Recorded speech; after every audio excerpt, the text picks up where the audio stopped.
আসসালামু আলাইকুম, স্বাগতম এবং শুভেচ্ছা সবাইকে। আজকের এই ক্লাসের মাধ্যমে আমরা নির্ণায়কের ধর্ম, অনুরাশি এবং সহগুণক এই বিষয়গুলো নিয়ে আলোচনা করব। আমাদের সকলের কাছে ম্যাথমেটিক্স 1 বিষয়টা একটু জটিল লাগে, কিন্তু আমরা এই পাপেলোডিকের ক্লাসের মাধ্যমে আপনাদের এই ম্যাথমেটিক্স 1 বিষয়টাকে খুবই সহজভাবে আপনাদের সামনে সহজভাবে উপস্থাপন করার চেষ্টা করব। এবং আপনাদের সকলের জানার স্বার্থে বলে রাখি যে আমাদের পাপেলরি কেয়ার কর্তৃক অনলাইন প্রোগ্রাম চালু আছে, সেখানে চাইলে আপনারা যুক্ত হতে পারেন, সুপার সাজেশন কালেক্ট করতে পারেন। সেই ক্ষেত্রে আপনাকে 1020 টাকা দিয়ে আপনি পাপেলরি কেয়ারে ভর্তি হতে পারবেন এবং অনলাইন ক্লাস এবং সেক্ষেত্রে রেকর্ডেড ভিডিও এবং সুপার সাজেশন সেগুলো কালেক্ট করতে পারবেন। তো কথা বেশি বাড়াবো না, সরাসরি চলে যাব আজকে আমাদের মূল আলোচনায়। প্রথমত বলছিলাম যে আজকের এই ক্লাসের মাধ্যমে আমরা 3টা টপিক নিয়ে আলোচনা করব। প্রথম টপিকটা ছিল অনুরাশি, দ্বিতীয় হচ্ছে সহগুণক, তৃতীয় হচ্ছে নির্ণায়কের ধর্ম। এখন এই বিষয়গুলো আমাদের কেন জানা দরকার?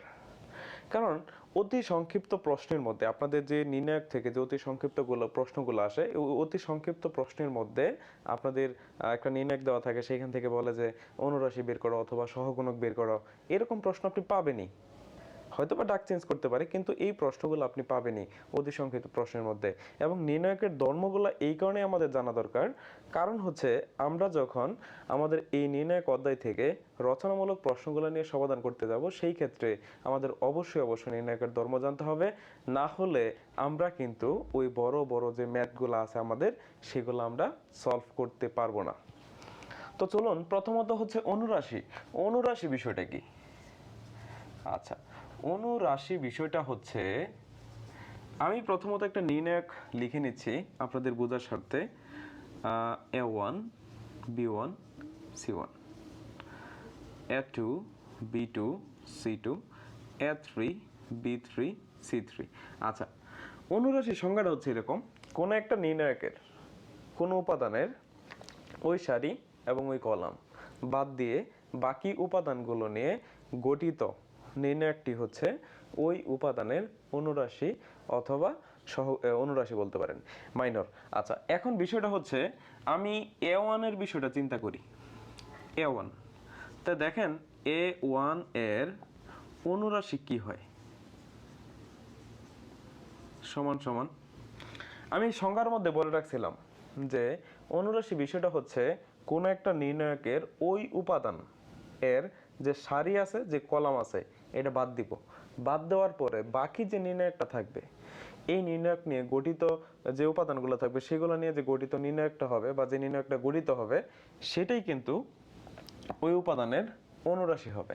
তাহলে এখানে আমি যদি এই কলামটা বাদ দিই এবং এই কলামটা এবং এই সারিটা যদি বাদ দিই, সেক্ষেত্রে আমাদের এই উপাদানগুলো থাকে। কি কি উপাদান থাকে? B2 C2 B3 C3। এই যে উপাদানগুলো আমি পাইলাম, এই উপাদানগুলো নিয়েই গঠিত যে নির্ণায়কটা আছে, এই নির্ণায়কটাই হচ্ছে আমাদের A1 এর অনুরাশি। এখন সেম কন্ডিশনেই আমি যদি বলি B1 এর অনুরাশি সমান কি হবে? এই কলামটা বাদ দিতে হবে, এই সারিটা বাদ দিতে হবে, থাকবে A2 A3 C2 C3, এই যে তার অনুরাশি। এবং C1 এর অনুরাশি কি হবে? তাহলে একটু বলি, আমরা কি করব? এই কলামটা বাদ দিব, এই সারিটা বাদ দিব। সেই ক্ষেত্রে কলাম এবং সারি যদি বাদ দেই, তাহলে আমাদের এই উপাদানগুলো থাকে। কি কি থাকে? A2 B2 A3 B3। আচ্ছা, এইগুলো আমি অনুরাশি পাইলাম। আপনি যে কোনো উপাদানের অনুরাশি যদি বের করতে চান, সেই ক্ষেত্রে সে যে সারিতে অবস্থিত, যে কলামে অবস্থিত ও রয়েছে, যেমন আমরা আগের ভিডিওতে যে বিস্তৃতি নিয়ে যে আলোচনাটা করছিলাম, নির্ণায়কের বিস্তৃতি, নির্ণায়কের বিস্তার, তো সেইটার মতো করে এটা কিন্তু করা যায়। কি করব? জাস্ট সেক্ষেত্রে কিন্তু তার যে পদটা ছিল বা যে উপাদানটা ছিল, সেটা কিন্তু জাস্ট গুণ করতেছি না, পার্থক্য হচ্ছে এইটুকু। আচ্ছা, তো এখানে আমি কি করব? সে যে সারিতে অবস্থান করতেছে, যে কলামে অবস্থান করতেছে, সেই সারিটা বাদ দিতে হবে, কলামটা বাদ দিতে হবে। বাদ দেওয়ার পরে যে বাকি যে উপাদানগুলো থাকবে, সেই উপাদানগুলো নিয়ে যে নির্ণায়কটা গঠিত হবে, সেটাই হবে তার অনুরাশি। এটা হচ্ছে A1 এর অনুরাশি, এটা B1, এটা হচ্ছে C1। এই ক্ষেত্রে আপনার একটা জিনিস খেয়াল করেন, আমি কিন্তু এখানে কোনো চিহ্ন দিই নাই, মানে আমরা সকলে জানি যে নির্ণায়কের ক্ষেত্রে প্রত্যেকটা উপাদানের আলাদা আলাদা চিহ্ন আছে, বাট আমরা একটু দেখে রাখেন এখানে কোনো চিহ্ন ইউজ করে নেই, কারণ তাদের কোনো চিহ্ন দেওয়া লাগবে না, অর্থাৎ অনুরাশি ক্ষেত্রে চিহ্নের দরকার নাই। এখন এই অনুরাশিগুলোর মধ্যেই আপনি যদি জাস্ট চিহ্ন অ্যাড করে দেন তাহলে সেটা কি হয়ে যাবে, সহগুণক। তাহলে দেখেন একসাথে আমরা দুইটা বিষয় কিন্তু পড়ে ফেলতে পারতেছি। সহগুণক এই বিষয়টা কি, মানে আপনি সহজভাবে মনে রাখতে পারেন চিহ্ন সহ অনুরাশি, মানে এইভাবে মনে রাখতে পারেন চিহ্ন সহ অনুরাশি। আপনি যে অনুরাশিটা পাইলেন তার আগে তার চিহ্নটা বসাই দেবেন, তাহলে কি হয়ে যাবে, সহগুণক হয়ে যাবে। তাহলে আমি যদি এই নির্ণায়কের বলি A1 এর সহগুণক, এখন আমি বলতেছি A1 এর সহগুণক, তাহলে কি হবে, আপনি জাস্ট অনুরাশিটা লিখেন কি কি ছিল, B2 C2 B3 C3। আচ্ছা, এখন স্যার A1 এর চিহ্নটা কি, পজিটিভ, তার মানে সামনে একটা প্লাস চিহ্ন দেন, তাহলে মানে সহগুণক হয়ে গেল। আমি যদি বলি B1 এর সহগুণক, তাহলে কি হবে, তার অনুরাশিটা লিখবো, অনুরাশিটা কত, A2 C2 A3 C3। আচ্ছা, তার চিহ্নটা কি বলেন তো, এই B1 এর চিহ্নটা হচ্ছে মাইনাস, এখানে জাস্ট একটা মাইনাস দিয়ে দিব, তার মানে অনুরাশির আগে চিহ্ন বসিয়ে দিলেই সহগুণক পাওয়া যায়। ঠিক আছে, একদম সহজ, দুইটা বিষয় কিন্তু একদম ইজিলি, মানে একটু মনে রাখতে হবে, উল্টাপাল্টা বাজানো যাবে না। এই কারণে উল্টাপাল্টা বাজানো যাবে না, কারণ আমাদের অনেকের মধ্যে অনুরাশি এবং সহগুণক এই দুইটা বিষয় নিয়ে একটু একটা কনফিউশন তৈরি হয়। আমরা কনফিউশন রাখবো না, আমরা স্পেসিফিকভাবে মনে রাখবো যে অনুরাশি হচ্ছে চিহ্নবিহীন, অর্থাৎ এর মধ্যে কোনো চিহ্ন নাই, বাট সহগুণকটা অবশ্যই কি বহন করে, চিহ্ন বহন করে, তার কিন্তু চিহ্নটা লাগবেই, চিহ্নযুক্ত, সহজ কথা, চিহ্নযুক্ত হচ্ছে অনুরাশিটা, এটাই সহগুণক। তাহলে আমরা একই সাথে দুইটা বিষয় ক্লিয়ার করে ফেললাম, অনুরাশি এবং হচ্ছে সহগুণক। এখন থার্ড টপিক, নির্ণায়কের ধর্ম, এটা আমরা একটা আলোচনা করতে চাই। এখন এখান থেকে আর যে সকল প্রশ্নগুলো আসে সেগুলো আমরা আরেকটা ভিডিওর মাধ্যমে আপনাদেরকে কভার করে দেওয়ার চেষ্টা করবো ইনশাল্লাহ। আচ্ছা, এই ভিডিওর মাধ্যমে আমরা নির্ণায়কের ধর্মটা খুব ভালোভাবে বোঝার চেষ্টা করব।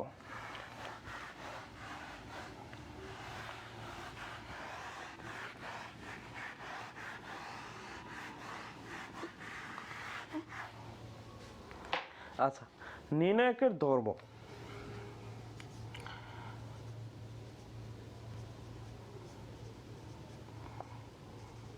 তার প্রথম ধর্মটাই হচ্ছে কোনো একটা নির্ণায়কের পাশাপাশি দুইটা যদি আমরা কলাম অথবা সারি বিনিময় করি সেক্ষেত্রে তাদের মানের কোনো পরিবর্তন হবে না, বাট চিহ্নের একটা পরিবর্তন হবে।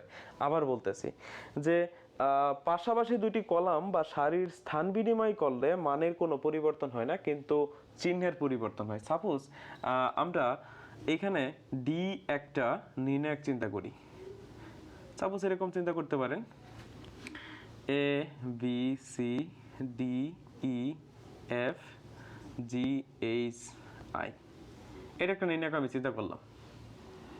এখন আমি যে কোনো দুইটা সারি অথবা কলাম চেঞ্জ করব, ইন্টারচেঞ্জ করব, বিনিময় করব।